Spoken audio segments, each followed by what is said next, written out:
Gaza ప్రపంచంలో వదిలేసిన నరకలోకం, మరీ ముఖ్యంగా చిన్నపిల్లలకు భూమిపై ఉన్న నరకాన్ని మించిన ప్రాంతం. ఇజ్రాయెల్ మానవత్వం లేకుండా చేస్తున్న దాడులు దుర్భర పరిస్థితులు కల్పిస్తున్నాయి. ఎంతలా అంటే పిల్లలకు కనీసం తినడానికి తిండి లేదు, ఉండడానికి చోటు లేదు. నిషిద్ధ ప్రాంతంలో ఉంటే ఇజ్రాయెల్ బాంబులేస్తోంది. కేవలం ఐక్యరాజ్య సమితి గుర్తించిన ప్రాంతాల్లోనే కాస్త సేఫ్గా ఉండొచ్చు. కానీ ఇజ్రాయెల్ మనసులో ఏముందో తెలియదు. కానీ సేఫ్ అనుకున్న ఇళ్లపై కూడా హమాస్ తీవ్రవాదులు నక్కారని రాకెట్లతో దాడులు చేసి చంపేస్తోంది. దాదాపుగా 50,000 మంది ఇప్పటికే చనిపోయారు. వారిలో పిల్లలు 18,000 మందికి పైగా ఉన్నారు. లక్షల మంది ఇప్పుడు రోడ్డు మీద పడ్డారు. కేవలం ఐక్యరాజ్య సమితి చేసే సాయం తప్ప గాజాలో మరేమీ లేదు. ఎటు చూసినా యుగాంతం తర్వాత మిగిలిపోయిన ప్రాంతంలా ఉంది. గాజాలో పెద్దలు బతకలేక బతుకుతున్నారు. చిన్నపిల్లల కోసం చాలా మంది తల్లిదండ్రులు పోరాడి వదిలేశారు. ఎవరూ లేని అనాథలు వేలల్లో ఉన్నారు. వారందరికీ దేశ విదేశాల నుంచి వచ్చిన మానవత్వం ఉన్న మనుషులే ఆసరాగా ఉన్నారు. ఇజ్రాయెల్ మాత్రం యథేచ్ఛగా బాంబు దాడులు చేస్తూనే ఉంది. చివరికి ఐక్యరాజ్య సమితి తరపున సేవ చేస్తున్న వారిని కూడా చంపేస్తుంది ఇజ్రాయెల్. అంటే ఎవరికి భద్రత మీద గ్యారంటీ లేకుండా పోయిందనే ఇది వాస్తవం. చిన్నపిల్లలు గాజాలో బతకలేని పరిస్థితులున్నాయి. ప్రతి 10 మందిలో 9 మంది పోషకాహార లోపంతో ఉన్నారు. ఇక పెద్దవాళ్ల పరిస్థితి కూడా గొప్పగా ఏమీ లేదు. మంచి భోజనం లేకపోవడంతో, సరైన తాగునీరు కూడా లేకపోవడంతో అంటువ్యాధులు ప్రబలుతున్నాయి. పిల్లలు ఆకలితో చనిపోతున్నారు.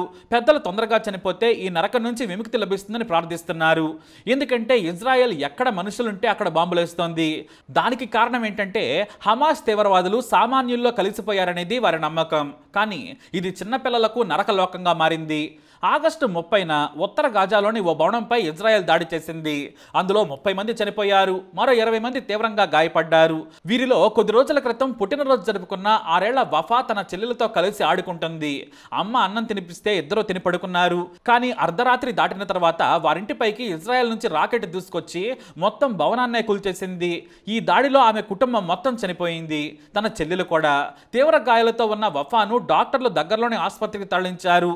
వఫాకు తీవ్ర గాయాలయ్యాయి. ఎంతలా అంటే ఆమె 2 కాళ్ళు విరిగిపోయాయి. వఫాకు సర్జరీ చేసేందుకు డాక్టర్ హరి బిసోహే వేగంగా ఆపరేషన్ థియేటర్కు పరిగెత్తుకొచ్చారు.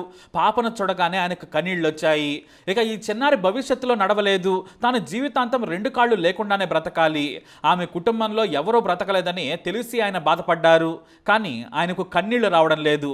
రోజుకు 200 మంది చిన్నారులకు ఆయన చికిత్స చేస్తూ ఉన్నారు. ఇప్పుడు వఫా ఏమీ కొత్త బాధితురాలు కాదు. వారందరినీ చూసిన ప్రతిసారి అందమైన భవిష్యత్తును యుద్ధం చిదిమేసిందని బాధపడుతున్నారు ఆయన. ఇప్పుడున్న పరిస్థితి ఏంటంటే కనీసం సర్జరీ చేసేందుకు సరైన వసతులు కూడా లేవు. కనీసం స్టెరిలైజేషన్ చేసే సదుపాయం కూడా లేదు. నీళ్లలో బాగా వేడి చేసిన తర్వాత కత్తెరలను వాడుతున్నారు. కొంతమంది అయితే షాపుల్లో నుంచి సాధారణ కత్తెరలు, ఇతర వస్తువులను తీసుకొచ్చి స్టెరైల్ చేసి సర్జరీలు చేయాల్సి వస్తుందని వాపోయారు ఆయన.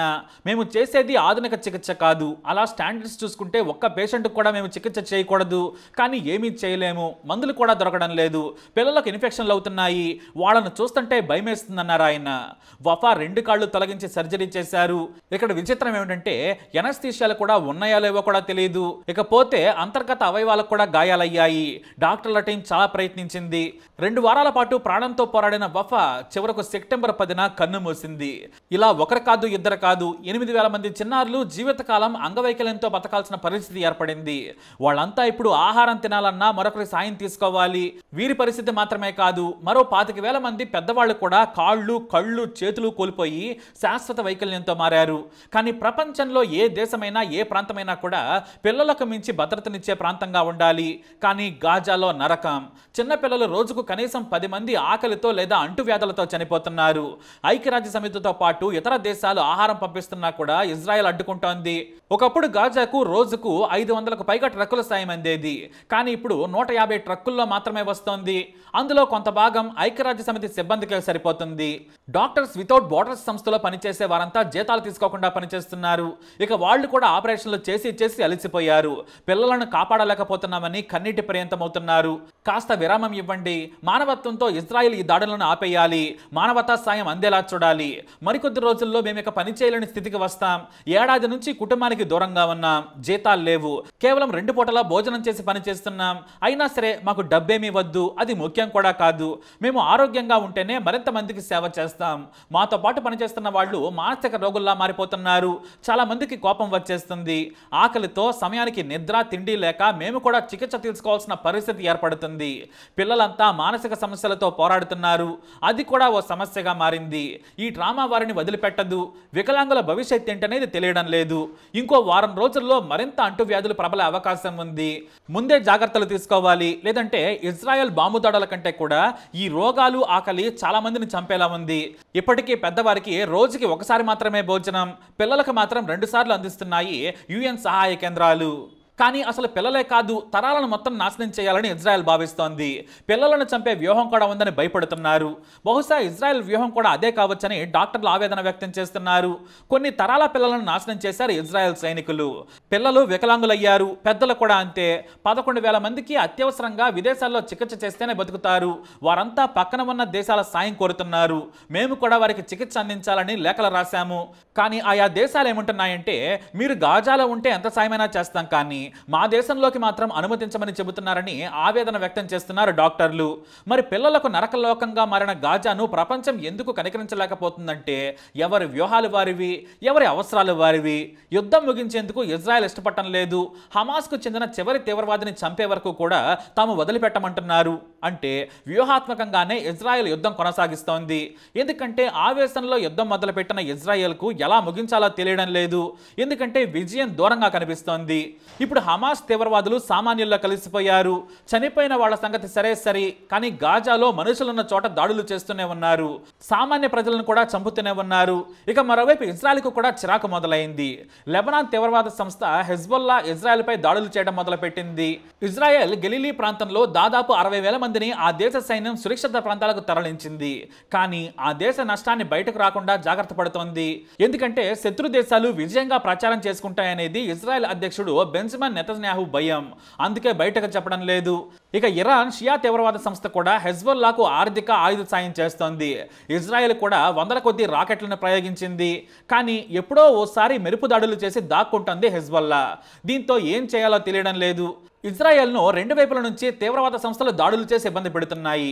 అయితే తాము లెబనాన్ మీద దాడి చేస్తామని ఇజ్రాయెల్ బెదిరిస్తోంది. అందుకు అమెరికా సహా మిత్ర దేశాలు ఒప్పుకోవడం లేదు. యుద్ధాన్ని పాలస్తీనాకే పరిమితం చేయాలి, ఒకవేళ ఇరాన్ దాడి చేస్తే సాయంగా ఉంటామని ఇప్పటికే అమెరికా తెలిపింది. ఇతర దేశాలు కూడా ఇజ్రాయెల్కు రక్షణగా తమ బలగాలను మోహరించాయి. కానీ ఇరాన్ భయపడి వెనక్కి తగ్గింది. ఎందుకంటే ఇజ్రాయెల్ యుద్ధంలో ఇరుక్కుని బయటకు రాలేకపోతుంది. రష్యా కూడా మొదలుపెట్టిన యుద్ధాన్ని ముగించలేకపోతుంది. ఇలా ఎక్కువ కాలం యుద్ధం చేయడం ఓ దండగా అనే అంచనాకు వచ్చినట్లు వార్తలు వస్తున్నాయి. ఈ రోజుల్లో యుద్ధం గెలిస్తే గెలిచినట్టు కాదు, ఎందుకంటే అక్కడ నష్టపోయేదే ఎక్కువ. ఈ విషయాన్ని ఇరాన్ గ్రహించింది. కానీ ఇజ్రాయెల్ తమ సొంత దేశంలోని నాయకులపై దాడి చేసి హత్యలు చేస్తూ ఉండడంతో సరిగ్గా బుద్ధి చెప్పాలనుకుంటోంది. కానీ అమెరికా, బ్రిటన్, ఫ్రాన్స్ సాయంగా రావడంతో ఇరాన్ తీవ్రవాద సంస్థలను ఇజ్రాయెల్ పైకి ఎగదోస్తోంది. అయితే హమాస్ దాడులు ఆపితే శాంతి చర్చలకు ముందుకు తీసుకెళ్తామని UAE సహా ఇతర దేశాలు కోరాయి. తాము శాంతికి ఒప్పుకుంటాం, కానీ గాజాలో ఇజ్రాయెల్ దాడులు ఆపాలి, అక్కడ అందరికీ సాయంగా అందేందుకు సహకరించాలి. అలా చేస్తే మేము దాడులు ఆపేస్తామని హమాస్ ఓపెన్ ఆఫర్ ఇచ్చింది. కానీ ఏదైనా అడగండి, మీరు దాడులు చేసినా మేము తట్టుకుంటాం, మీ అంతు చూస్తాం. కానీ గాజాలో హమాస్ ఇక లేదని, తమకు నమ్మకం కలిగే వరకు దాడులు కొనసాగుతూనే ఉంటాయని స్పష్టం చేసింది ఇజ్రాయెల్. అరబ్ దేశాలు యుద్ధాన్ని ముగించాలని ఎంత ప్రయత్నం చేసినా కూడా కుదరడం లేదు. ఒకవైపు ఇజ్రాయెల్ శాంతి చర్చల కోసం దుబాయ్లో కూర్చున్న సమయంలోనే గాజాలో మెరుపు దాడులు చేస్తూ ఉండడంతో ఆ దేశ చిత్తశుద్ధిపై నమ్మకం కోల్పోయాయి. మరి ఈ యుద్ధం ఆగేదెలా అంటే మాత్రం సమాధానం లేని ప్రశ్నే. మరి ఏం జరుగుతుందో చూద్దాం. ఈ వీడియో అప్డేట్స్ కోసం మై ఛానల్ ఫాలో అవ్వండి. అలాగే తప్పకుండా సబ్స్క్రైబ్ చేసుకోండి.